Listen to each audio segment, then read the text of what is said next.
Yes chemistry classes में आप लोग का स्वागत है। आज जो है हम लोग क्लास 11th का और सेकेंड ईयर में भी इसका यूज है aromatic, non aromatic and anti aromatic के बारे में हम बताने जा रहे हैं, जो एक जीओसी के नाम से जाना जाता है। जीओसी यानी कि जनरल ऑर्गेनिक केमिस्ट्री, जिसमें हमारा जो है एरोमेटिक, एंटी एरोमेटिक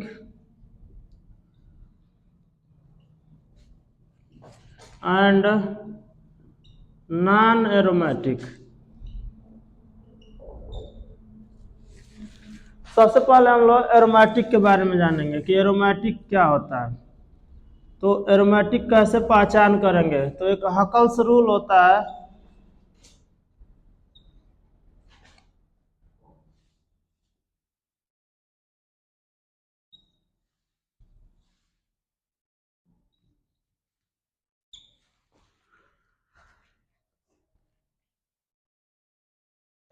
तो हकल्स रूल जो है इसका 3 कैरेक्टर होता है। फर्स्ट जो है साइक्लिक होना चाहिए, सेकेंड जो है कंजुगेटेड होना चाहिए।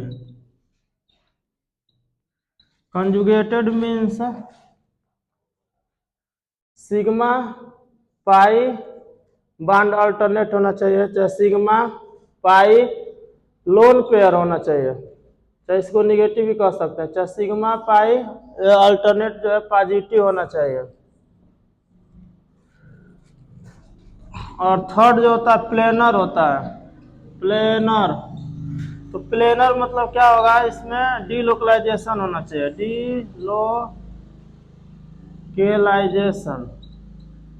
डीलोकलाइजेशन होना चाहिए, यानी कि 2D स्ट्रक्चर इसका बनता है।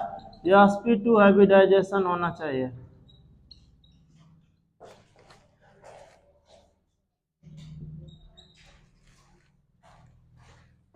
और फोर्थ इज द, यह जो है हकल रूल्स कहता है कि 4n+2 पाई इलेक्ट्रॉन होना चाहिए। 4n+2 पाई इलेक्ट्रॉन, यानी कि n इक्वल टू यहाँ पे 0 से स्टार्ट होता है। 0 1 2 3 4। चलिए n का वैल्यू रखिए 0 से। जब 0 रखेंगे तो यहाँ क्या आएगा 2 आ जाएगा, केवल 0 रखेंगे 4 इंटू यहाँ पे 0+2 पाई इलेक्ट्रॉन, तो क्या आ जाएगा 2 केवल आएगा, 2 पाई इलेक्ट्रॉन। यानी फिर से अगर ये 1 रखेंगे तो 6 पाई इलेक्ट्रॉन। उसके बाद जो है यहाँ पे अगर हम लोग ऐसे 10 पाई इलेक्ट्रॉन होगा। उसके बाद जो है 14 पाई इलेक्ट्रॉन होगा, यानी कि आपका इसमें जो है 4 इंक्रीज हो रहा है, 4 का डिफरेंस हो रहा है, 4 इंक्रीज हो रहा है, 4 पाई इलेक्ट्रॉन का इंक्रीज हो रहा है, 4 पाई इलेक्ट्रॉन इंक्रीज हो रहा है, 4 पाई इलेक्ट्रॉन इंक्रीज हो रहा है, यानी 4 का डिफरेंस आ रहा है। 2 में 4 ऐड करेंगे 6 हो जाएगा, फिर जो है इसमें 4 ऐड करेंगे 10 हो जाएगा। इसके बाद 4 पाई इलेक्ट्रॉन, यानी कि यहाँ भी 4 इंक्रीज हो रहा है। ऐसे 4 इसमें इंक्रीज करता है। तो यह 4 कैरेक्टर होना चाहिए एरोमेटिक पहचान करने के लिए। जैसे मान लीजिए कि एग्जाम्पल सिंपल सब लोग जानते हैं बेंजीन। तो बेंजीन जानते हैं, तो इसमें हम लोग पहले तो साइक्लिक है, उसका कंजुगेटेड मतलब double bond single bond double bond single bond double, ऐसे अल्टरनेट होना चाहिए। और ईच कार्बन पे sp2 हाइब्रिडाइजेशन, यहाँ 1 सिग्मा 2 सिग्मा 3 सिग्मा है और ये पाई है, तो 3 सिग्मा तो यस और 2 पी, sp2 हाइब्रिडाइजेशन भी है।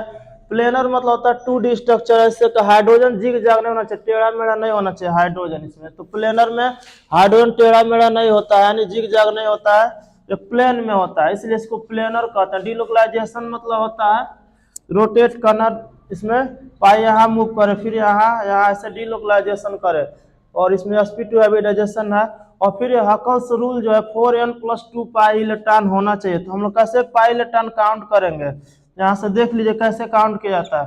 तो यहाँ 3 पाई है, तो 1 पाई में 2 इलेक्ट्रॉन, फिर इसमें 2 इलेक्ट्रॉन, इसमें 2 इलेक्ट्रॉन, यानी कि इसमें 6 पाई इलेक्ट्रॉन फॉलो कर रहा है, 6 पाई इलेक्ट्रॉन है। जब 6 पाई इलेक्ट्रॉन है तो इसको हम लोग कह देंगे एरोमेटिक है। और इसी तरह से हम लोग एक एक एग्जाम्पल पहले समझेंगे, उसके बाद एरोमेटिक हो गया, उसके बाद एंटी एरोमेटिक समझ सकते हैं हम लोग। एंटी एरोमेटिक, एंटी एरोमेटिक यहाँ से एंटी एरोमेटिक, एंटी एरोमेटिक में भी वही सब सेम रूल है, साइक्लिक होना चाहिए, कंजुगेटेड होना चाहिए, प्लेनर होना चाहिए, और बस यह चेंज हो जाता है। 4 जो करेक्टर है हमारा क्या हो जाता है, चेंज हो जाता है। जैसे हम लोग लिविंग थिंग्स के लिए बहुत सारे करेक्टर मतलब हम लोग जानते हैं, लेकिन मेन 2 ही करेक्टर होता है, ठीक है, भोजन करना और सांस लेना। उसी तरह से इसमें भी मेन हमारा 2 करेक्टर जरूर मतलब होना चाहिए, कंजुगेटेड और 4n प्लस 2 पाई इलेक्ट्रॉन। लेकिन इसमें जो है एंटी एरोमेटिक में क्या होता है, 2, इसमें केवल जो है 4 पाई इलेक्ट्रॉन होगा, 4 pi electron, 4n plus pi electron, 4n केवल पाई इलेक्ट्रॉन होगा। इसमें 4n पाई इलेक्ट्रॉन होगा, लेकिन n का वैल्यू 0 नहीं होगा, यहाँ n का वैल्यू 1 2 3 4 ऐसे होगा, 1 का वैल्यू n का वैल्यू 1 2 3 4 होगा। तो यहाँ से रख सकते हैं हम लोग 4 इंटू 1, तो कितना हो जाएगा, 4 हो जाएगा, यानी 4 पाई इलेक्ट्रॉन। n का वैल्यू अगर हम लोग यहाँ 2 रखें तो 4 इंटू 2 यानी कि 8 पाई इलेक्ट्रॉन होगा। यानी ऐसे ही हम लोग 8 के बाद 4 पर इसमें भी इंक्रीज हो रहा है, 2 में यहाँ 4 हो रहा है, यहाँ 8 हो रहा है, उसके बाद कितना आएगा, 8 में 4 ऐड कर दे तो हमारा कितना आ जाएगा, 12 पाई इलेक्ट्रॉन होगा। उसके बाद 16 पाई इलेक्ट्रॉन होगा। इस तरह से इसमें भी 4 पाई इलेक्ट्रॉन इंक्रीज कर रहा है, 4 पाई इलेक्ट्रॉन इंक्रीज कर रहा है।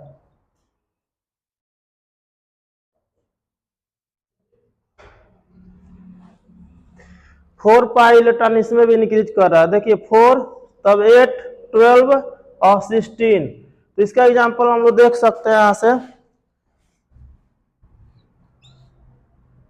सपोज डेट अगर ऐसे हमारा स्ट्रक्चर बना है, हाइड्रोजन है, हाइड्रोजन है, हाइड्रोजन है, तो फर्स्ट करेक्टर देख सकते हैं साइक्लिक है, कंजुगेटेड भी है, देखिए यहाँ से कंजुगेटेड है, single bond sigma pi sigma pi sigma, इस तरह से अल्टरनेट है, यानी single bond double bond single bond double bond single bond ऐसे अल्टरनेट है। तो साइक्लिक भी है, कंजुगेटेड भी है, प्लेनर भी है। लेकिन 4n पाई इलेक्ट्रॉन पे देखिए यह जो फॉलो कर रहा है कि नहीं, तो इसमें यह 2 पाई है, तो 1 पाई में 2 इलेक्ट्रॉन, फिर 1 पाई में 2 इलेक्ट्रॉन, तो टोटल हमारा 4 पाई इलेक्ट्रॉन हो रहा है। तो 4 पाई इलेक्ट्रॉन हो रहा है, तो इसमें 4 पाई इलेक्ट्रॉन है, इसलिए हमारा यह एंटी एरोमेटिक है। तो इस तरह से हम लोग एंटी एरोमेटिक और एरोमेटिक जान सकते हैं। लेकिन एक नॉन एरोमेटिक होता है, तो नॉन एरोमेटिक क्या होता है, तो ये भी हम लोग देख सकते हैं नॉन एरोमेटिक।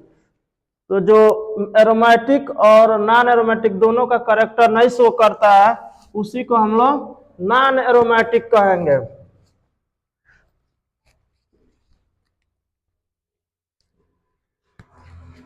देखिए हम लोग यहां से नॉन एरोमेटिक क्या होता है, नॉन एरोमेटिक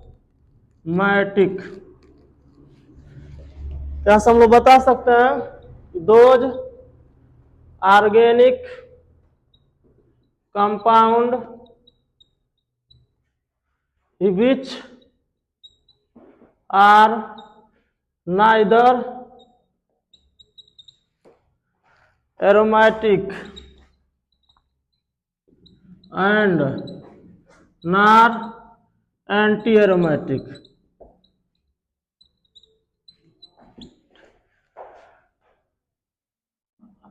Character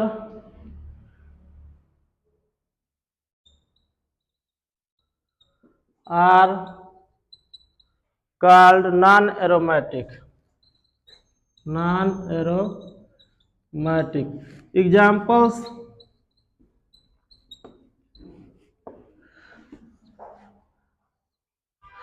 यह अभी क्या हमारा एक जो है नॉन एरोमेटिक है, चाहे अभी हमारा जो है नॉन एरोमेटिक है। और HCHO जितना ऑर्गेनिक कंपाउंड में हम लोग सिंपल ओपन चेन कंपाउंड वाला IPSC आता है वो सब क्या होता है हमारा नॉन एरोमेटिक कंपाउंड होता है। तो अभी नॉन एरोमेटिक है, अभी नॉन एरोमेटिक है, अभी नॉन एरोमेटिक यानी न एरोमेटिक का करेक्टर शो कर रहा है न एंटी एरोमेटिक का, इसलिए हमारा क्या है नॉन एरोमेटिक है। इसका नाम भी पता है 1 2 3 4, तो ब्यूट 1,3 ब्यूटाडाइन इसको कह सकते हैं।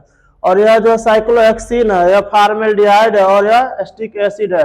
और आप लोग को वीडियो पसंद आया तो आप लोग लाइक और शेयर जरूर करें। Thank you.